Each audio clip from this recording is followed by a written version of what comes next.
warahmatullahi wabarakatuh dan selamat sejahtera. Pada hari ini, Tunggal Kedua akan membicarakan tentang sistem Islam metafizik. Terdapat pelbagai sistem Islam metafizik seperti atheism, theism, monotheism, pluralism dan banyak lagi. Jom kita mulakan pelajaran kita pada hari ini.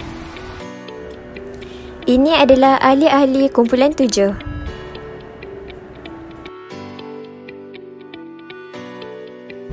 Korang tahu tak pasal kelab Atheist Republic Kuala Lumpur? Tak pernah dengar lah. Apa dia? Oh, alah, yang diorang tu yang tak percaya adanya Tuhan kat dunia ni. Oh, jadi diorang ni tak beragama. So, diorang ni tak beraya lah. Taklah, diorang ni ada je yang pergi solat, yang still buat ritual keagamaan dan sambut raya juga. Tapi diorang still tak percaya adanya Tuhan. Oh, peliknya macam tu. Atheist ni bukannya ada satu golongan saja, dia ada banyak lagi. Apa dia? Mari saya silakan lebih lanjut. Atheist berasal daripada istilah Yunani iaitu atheos yang bermaksud tiada Tuhan. Atheisme pula bermaksud kefahaman atau kepercayaan seseorang yang tidak mengakui kewujudan Tuhan. Hal ini kerana mereka mempercayai alam gaib termasuk dalam dunia tabi'i. Dapat 3 ciri-ciri kefahaman atheisme. Yang pertama, menolak secara mutlaknya wujudnya Tuhan atau segala perkara yang bersifat ilahiyah. Mereka ini mempercayai bahawa mereka ini menentang secara terang-terangan bahawa tiadanya Tuhan. Yang kedua, menetapkan hujah bahawa tiada bukti wujudnya Tuhan dan kegagalan sains yang mengesahkan kewujudannya. Bagi mereka, segala perkara yang berlaku di dunia ini adalah disebabkan sains. Kalau hujan turun bukannya disebabkan Tuhan tetapi disebabkan sains di sebaliknya. Yang ketiga, meyakini bahawa hidup adalah satu proses di mana tiada ruang untuk menerima kewujudan Tuhan. Bagi mereka, kepercayaan kepada Tuhan ini tidak wajib. Terdapat pelbagai jenis golongan ateis, antaranya adalah golongan ateis baru.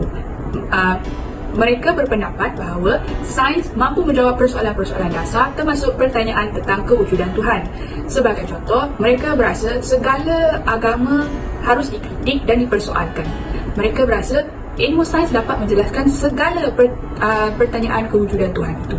Yang kedua, ateis pragmatis. Mereka masih menjalankan ritual keagamaan tetapi tidak mempercayai kewujudan Tuhan. Hal ini disebabkan mereka berpendapat bahawa alam semesta dan kehidupan masih boleh berfungsi tanpa mempercayai kewujudan Tuhan. Terdapat 2 tokoh falsafah ateisme iaitu Friedrich Nietzsche, father of atheism ataupun bapa kepada atheism, adalah ahli falsafah Jerman abad ke-19. Beliau berkata bahawa Tuhan telah mati dan manusia perlu menggantikan kedudukan Tuhan. Gerakan ini telah menjadi asas yang terpenting kepada ateisme dan lain-lain ideologi pasal modernisme untuk tidak mempercayai Tuhan. Friedrich banyak menulis tentang bagaimana manusia harus menjalani kehidupan mereka. Dia menyerang sebahagian besar daripada idea-idea moral yang popular pada waktu itu kerana dia tidak percaya kepada apa-apa yang betul atau apa-apa yang salah. Selain itu, beliau menganggap dunia saling kait-mengait termasuk manusia dan alam. Setiap orang dan segala sesuatu haruslah berusaha untuk mengatasi kelemahan sendiri supaya mereka dapat menjadi lebih baik. Tokoh yang kedua ialah Karl Marx yang merupakan ahli falsafah yang pernah berkata agama adalah candu rakyat. Hal ini disebabkan oleh beliau menemukan adanya hubungan kotor antara gereja dengan pemegang kekuasaan. Mereka mencampurkan urusan agama dengan politik di mana sesiapa yang menuntut agama akan memperolehi kekuasaan manakala sesiapa yang tidak menuntut agama akan mengalami kemiskinan. Beliau juga berpendapat bahawa semua agama patut dihapuskan supaya kita dapat membina sebuah alam yang manusia menjadi Tuhan. Beliau juga berpendapat bahawa sebenarnya bukan Tuhan yang mencipta manusia tetapi sebaliknya, manusia yang mencipta Tuhan. Theisme, sebuah fahaman falsafah yang mempertahankan kewujudan Tuhan sekurang-kurangnya satu. Idea theisme muncul di Yunani kuno dengan merujuk kepada kepercayaan kepada Tuhan yang merupakan sebahagian daripada Olympus. Contoh theisme adalah monotheisme, polytheisme, pantheisme dan banyak lagi. Terdapat juga golongan bukan theisme. Mereka ini tidak mempercayai adanya pencipta dan Tuhan mutlak. Contohnya, agama Buddha di mana mereka berdasarkan kepada ajaran Gautama Buddha yang merupakan manusia yang tinggal kira-kira 500 tahun dulu. Antara tokoh falsafah yang lantang mempertahankan agamatisme adalah Voltaire, di mana beliau menyatakan Tuhanlah yang mencipta manusia dan memberi naluri juga.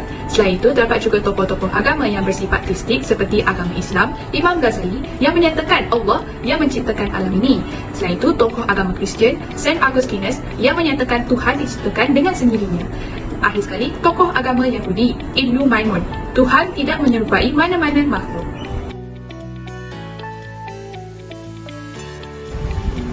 Mira, hari tu kita ada dalam kelas falsafah, kita ada belajar sistem matematik kan?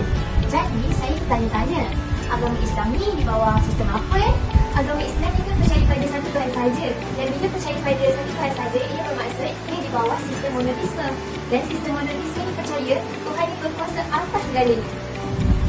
Oh, macam tu. Tapi Nabila kurang jelas lagi lah pasal ni. Boleh Mira explain dengan lebih detail pasal ni? Lagi satu, kepercayaan ini percaya bahawa Tuhan ni tidak memerlukan bantuan sesiapa pun untuk tolong dia. Jadi disebabkan kepercayaan itulah manusia ni takut untuk membuat sesuatu yang dia murkai Tuhan ataupun yang boleh merosakkan diri dan juga orang lain. Mari saya tunjukkan ahli-ahli falsafah monoteisme. Tokoh-tokoh monoteisme. Seperti yang kita tahu, konsep monoteisme telah lama wujud di sebalik kepercayaan paganisme di Yunani berabad tahun lalu dan konsep ini telah diyakini oleh beberapa ahli falsafah Yunani yang terkemuka dan mereka ialah yang pertama, Xenophanes. Xenophanes berkata, Tuhan ini hanya satu dan dia tidak serupa dengan manusia kerana dia sempurna dan kesempurnaannya adalah tunggal. Yang kedua, Pythagoras. Falsafah Pythagoras menafikan kepercayaan ateisme, Vredinker, politisme dan menetapkan kedudukan monoteisme ataupun tauhid. Oh, kalau macam awak cakap pasal monoteisme tu, saya ada tahu satu sistem ni yang percaya lebih daripada satu Tuhan. Oh, dia ke sistem apa tu? Sistem ni dinamakan sistem politisme. Awak tengok ni, dia cakap kat sini, politisme ni merupakan satu bentuk kepercayaan yang mempercayai lebih dari satu Tuhan atau pemujaan banyak Tuhan seperti dewa, dewi, yang dipilih. Oh, jadi kalau macam Hindu, Buddha itu semua bawah sistem politisme juga ke?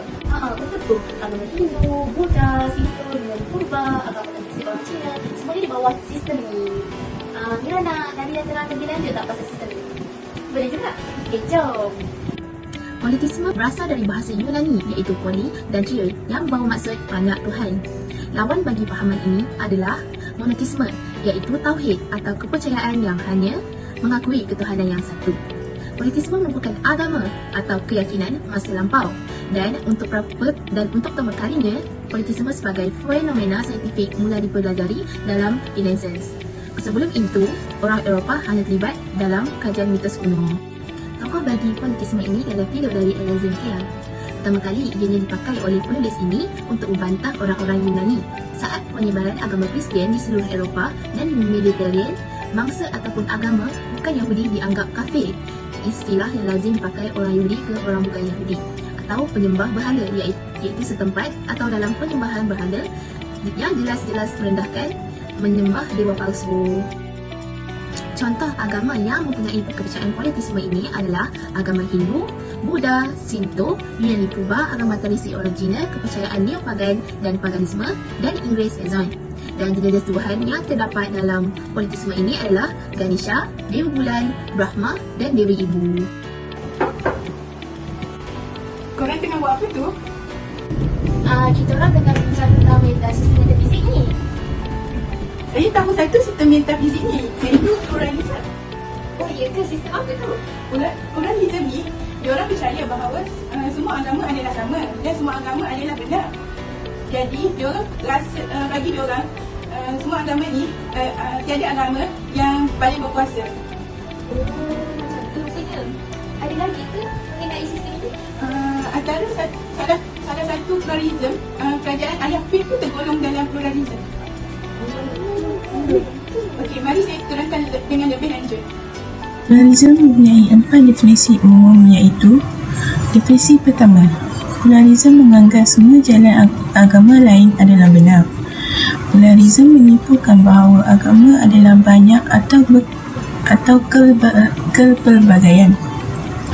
Pluralisme ialah aliran falsafah yang dikenali sebagai pluralisme nilai di mana nilai-nilai adalah plural yang tidak dapat dikurangkan.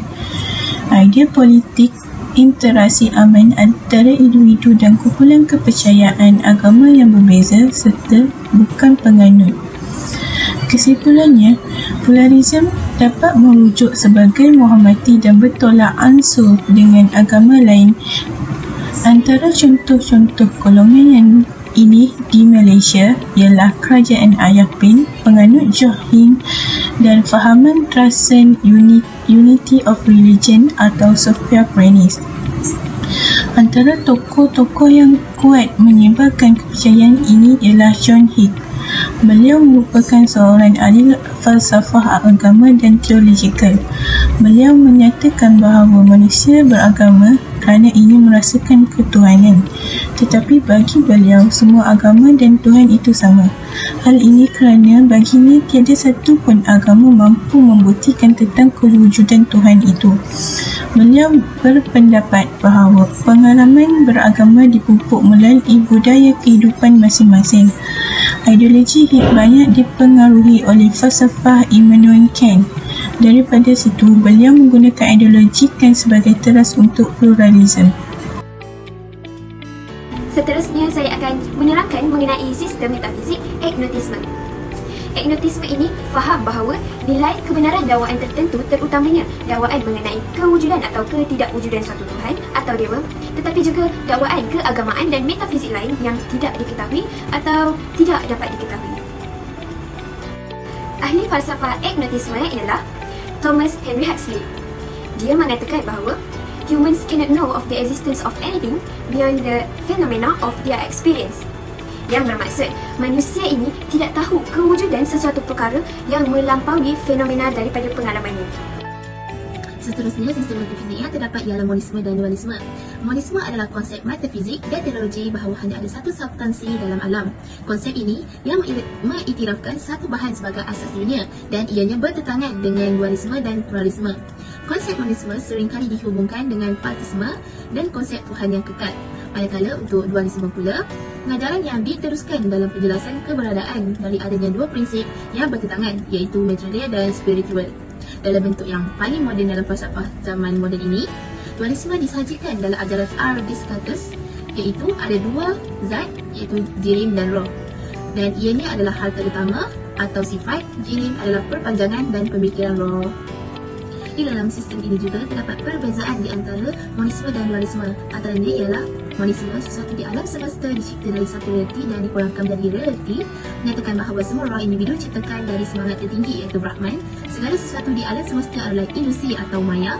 Berpendapat bahawa undang-undang domestik dan undang-undang antarabangsa harus dianggap sebagai sistem perundangan tunggal. Selain itu, untuk dualisme pula adalah menyokong kewujudan dua bahan yang tidak dapat dipulihkan, tidak percaya bahawa semua roh individu diciptakan dari roh tertinggi, memperlihatkan bahawa alam semesta dan semua kejadian di alam semesta adalah nyata dan tidak ilusi. Terdapat perbezaan di antara undang-undang negara, undang-undang dan antarabangsa. Berikut merupakan tokoh-tokoh yang terdapat dalam sistem metafizik monisme. Monisme adalah kepercayaan yang berlebihan terhadap kebesaran kaedah sains yang digunakan untuk semua bidang penyiasatan. Golongan yang mempercayai kepercayaan ini yakin bahawa setiap perkara hendaklah mempunyai teras dan bukti untuk membuktikan sesuatu kewujudan.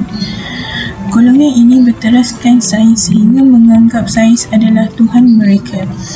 Francis Bacon adalah salah satu ahli falsafah yang giat dalam menyebarkan ideologi tersebut. Beliau berpegang dengan prinsip kebenaran sains adalah untuk sains itu sendiri. Beliau dikenali sebagai bapa empirikal atau pengasas kaedah sains saintifik. Beliau berhujah bahawa pengetahuan sains hanya berdasarkan pendakwaan induktif dan pemerhatian yang teliti terhadap kejadian di alam semula jadi.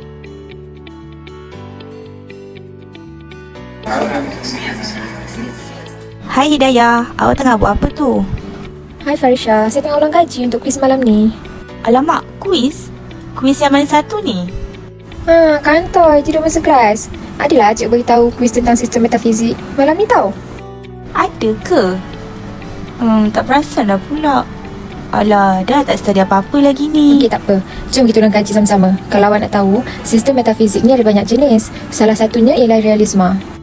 Okey, apa maksud realisma? Tak tahulah. Hihihi. Realisma ni merupakan perkataan Perancis yang berasal daripada bahasa Latin. Realisma diistilahkan sebagai pelajaran atau fahaman tentang keadaan yang sebenar-benarnya, cara berfikir dan kesenian yang berpegang kepada kebenaran yang nyata serta pada penyaksian panca indera.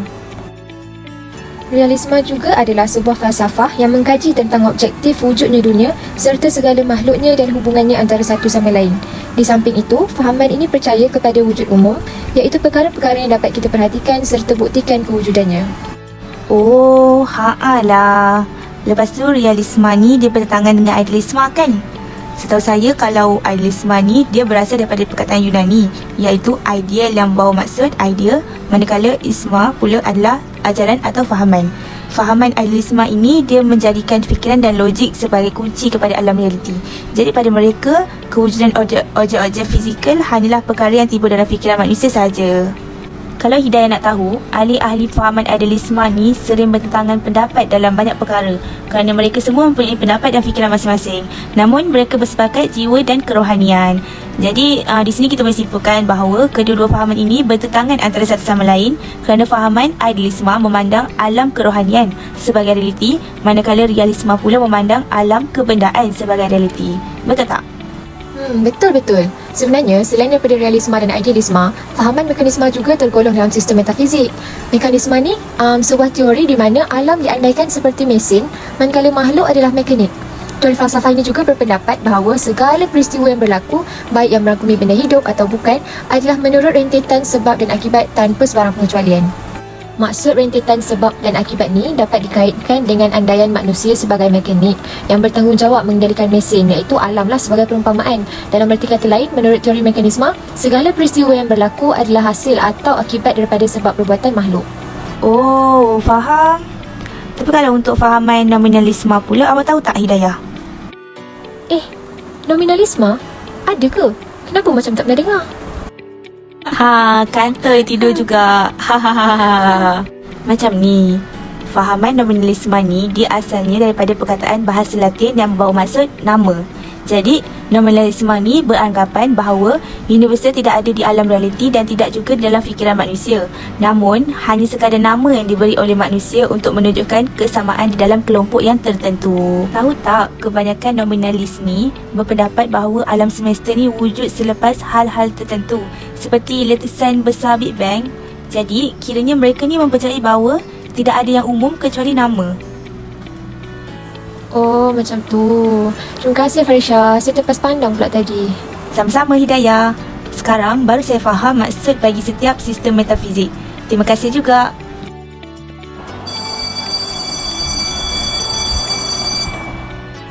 Dah bunyi loceng lah. Jom balik. Lah, jom. Terima kasih Hidayah. Kalau awak tak bagi tahu saya tadi, boleh fail saya. Sama-sama. Nasib baik awak ada. Bolehlah kita orang kaji bersama-sama. Bulat tau malam ni. Good luck juga Hidayah. Bye. Berikut merupakan tokoh-tokoh bagi teori atau fahaman mekanisme. Thomas Hobbes merupakan seorang ahli falsafah Inggeris yang telah mengasaskan teori mekanisme pada tahun 1651. Beliau turut terkenal dengan teori-teorinya tentang absolutisme monarki dan penerbitan karya agungnya iaitu Leviathan. Hobbes menggunakan kaedah mekanik pada waktunya untuk menjelaskan sifat manusia dan fenomena yang diterbitkan daripadanya seperti masyarakat sivil dan negara. Mekanisme mengurangkan alam semula jadi kepada prinsip-prinsip mekanik yang tidak bergerak. Dalam pengertian ini, Hobbes cuba menerangkan fenomena sosial, menerapkan kaedah deduktif di mana bermula dari premis tertentu mustahil untuk menafikan kesimpulan yang divalidasi. Pada tahun 1691, Robert Boyle kemudiannya mengembangkan teori Thomas Hobbes dengan menimbulkan persoalan sama ada mekanisme boleh digabungkan dengan andaian bahawa alam semula jadi mempunyai reka bentuk. Di samping itu, teori mekanisme ini dikatakan mempunyai kaitan dengan revolusi saintifik Eropah moden awal. Hal ini kerana teori mekanistik yang dimulakan semula pada abad ke-17 membawa kepada pengembangan teknologi bangunan pada abad pertengahan, penyelesaian jam mekanik, penentuan posisi dengan kemajuan navigasi dan sebagainya. Kita beralih pula kepada tokoh-tokoh realisme. Pertama sekali ialah ahli falsafah Greek yang terkenal iaitu Aristotle. Beliau turut dikenali sebagai bapa realisme. Aristotle berpendapat bahawa realiti sebenarnya terletak kepada sesuatu yang dapat dilihat secara fizikal, bukannya melalui idea dan pandangan semata-mata. Seterusnya, ahli falsafah Inggeris yang bernama Francis Bacon. Beliau berprinsip bahawa seseorang perlulah berfikir dengan cara induktif, iaitu berfikir berdasarkan pengalaman, dan induksi, iaitu membuat kesimpulan yang umum berdasarkan andaian yang khusus. Akhir sekali, ahli falsafah Hindu iaitu Swami Ramatirtha yang berpendapat bahawa realisme bermaksud kepercayaan atau teori yang memandang dunia seperti yang kita lihat sebagai fenomena semata-mata. Jadi, dapat kita simpulkan bahawa ketiga-tiga tokoh tersebut menekankan bahawa teori realisme memandang alam kebenaran sebagai realiti. Terdapat beberapa tokoh falsafah bagi fahaman idealisme. Salah satunya ialah Plato. Plato merupakan ahli falsafah Athenian yang telah digelar bapa idealisme. Menurut Plato, ideologi memainkan peranan yang penting dalam memimpin minda manusia. Dengan adanya idea-idea, manusia boleh menggunakannya untuk menilai satu perkara. Selain daripada itu, Pascal juga merupakan tokoh idealisme. Beliau merupakan ahli falsafah yang menyatakan bahawa manusia adalah makhluk yang kompleks. Jadi salah satunya cara untuk memahami manusia adalah melalui agama. Hal ini kerana dengan agama, manusia akan menggunakan akal serta idea untuk mencari kebenaran. Yang terakhir sekali ialah Immanuel Kant. Menurut beliau, pemahaman sesuatu perkara adalah yang datang daripada akal yang murni dan bukannya daripada pengalaman kita. Bagi sistem metafizik nominalisme pula, tokoh yang pertama ialah Rosalind of Compiègne. Beliau merupakan pengasas kepada fahaman nominalisme ini. Namun kerana idea yang kurang jelas dan juga merupakan ahli falsafah zaman pertengahan pertama, beliau telah digelar sebagai nenek moyang kemodenan. Namun begitu, fahaman ini kemudiannya telah dibangunkan oleh William of Ockham. Menurut beliau, universal bukanlah sesuatu yang nyata yang wujud dalam subjek, tetapi ia mempunyai makhluk hanya sebagai objek pemikiran dalam fikiran. Tambah pula beliau menyatakan bahawa semua perkara adalah serupa, oleh itu penyelesaian paling mudah adalah yang terbaik. Falsafah yang terakhir ialah John Jurican. Beliau ini merupakan ahli falsafah daripada Perancis yang telah mengikuti fahaman nominalisme ini.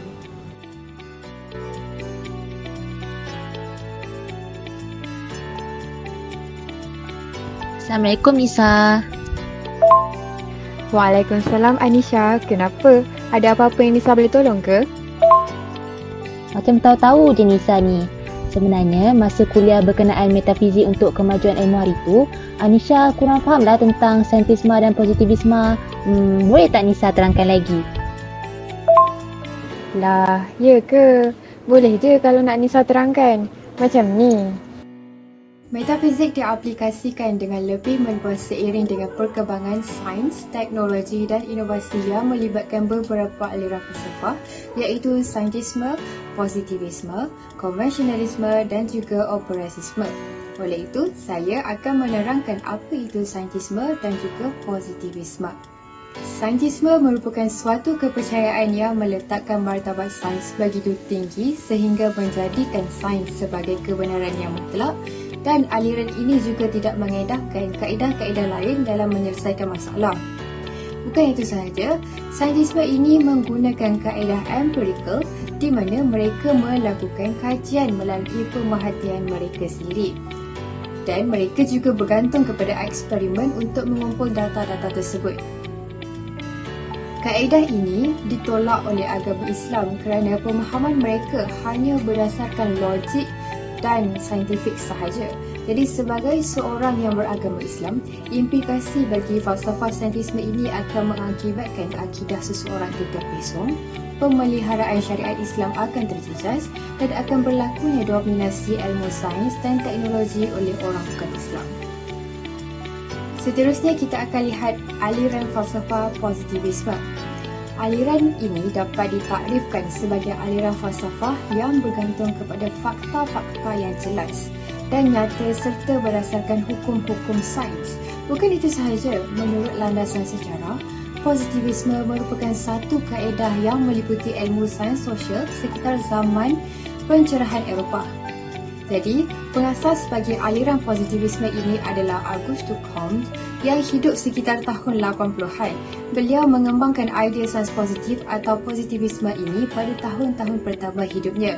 Menurut beliau, positivisme ini adalah variasi evolusionisme dengan tanggapan kemajuan berada di tengah-tengah sejarah. Kemajuan manusia dan sejarah mereka adalah evolusi yang berterusan ke arah yang terbaik dalam semua bidang, iaitu teknik, sains dan juga falsafah. Jadi asal-usul aliran ini bermulanya apabila Auguste Comte memperkenalkan 3 peringkat atau tahap dalam perkembangan intelek, iaitu yang pertama adalah tahap teologi, di mana manusia berfikir bahawa semua objek di dunia ini mempunyai jiwa dan hal itu disebabkan oleh suatu kekuatan yang berada di atas manusia. Tahap kedua adalah tahap metafizik itu sendiri dan tahap yang terakhir adalah tahap positif iaitu manusia mula berfikir secara ilmiah. Jadi daripada perkembangan intelektual inilah terbentuknya aliran falsafah yang masyhur pada ketika itu iaitu positivisme. Di sini juga kita dapat lihat ciri-ciri bagi aliran ini. Yang pertama, fakta bagi menerangkan tujuan pengetahuan, dan yang kedua adalah sains merupakan satu-satunya pengetahuan yang diambil kira dan menolak nilai kognitif kajian metafizik atau falsafah. Macam mana? Sekarang ni dah faham tak apa yang Nisa jelaskan dekat Anisha? Oh, macam tu. Sekarang baru faham. Terima kasih Nisa. Okey, sama-sama. Alang-alang tu, Anisha pula lah terangkan dekat Nisa apa itu konvensionalisme dan operatisme ni. Dapatlah kita study sama-sama. Esok kan ada kuis. Oh, boleh je. Anisha pun baru habis baca bahagian tu. Konvensionalisme bermaksud sebarang doktrin, prinsip atau kepercayaan yang dianggap benar dan satu-satunya yang dapat diterima melalui konvensyen ataupun persidangan linguistik mengikut kebenaran pengetahuan a priori. Tapi sebelum itu, apa itu a priori? A priori merupakan falsafah barat sejak zaman Immanuel Kant bermaksud pengetahuan tanpa sebarang pengalaman yang wujud dalam kesedaran sejak awal. Penemuan priori kebenaran tidak dicapai oleh pengalaman tetapi secara intelektual intuitif di peringkat jiwa. Selain itu, Henry Poincaré dianggap sebagai pengasas konvensionalisme. Konvensionalisme ini juga terbahagi kepada 5 iaitu falsafah, sosial, undang-undang, moral dan politik. Menurut konvensionalisme, hukum dan hipotesis atau postulat yang diterima bergantung pada konvensyen.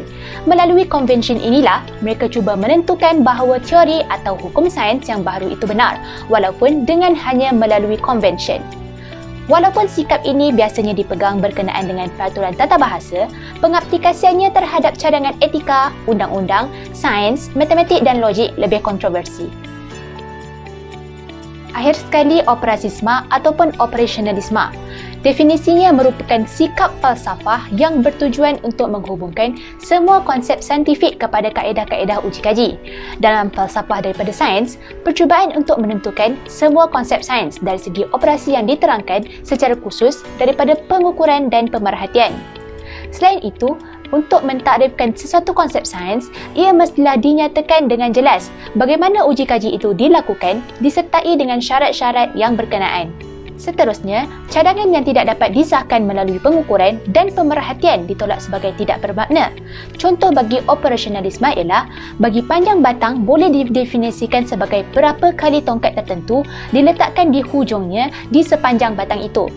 Operasionalisme juga berkait rapat dengan kerja ahli fizik iaitu Percy Williams Bridgman. Sekian, terima kasih.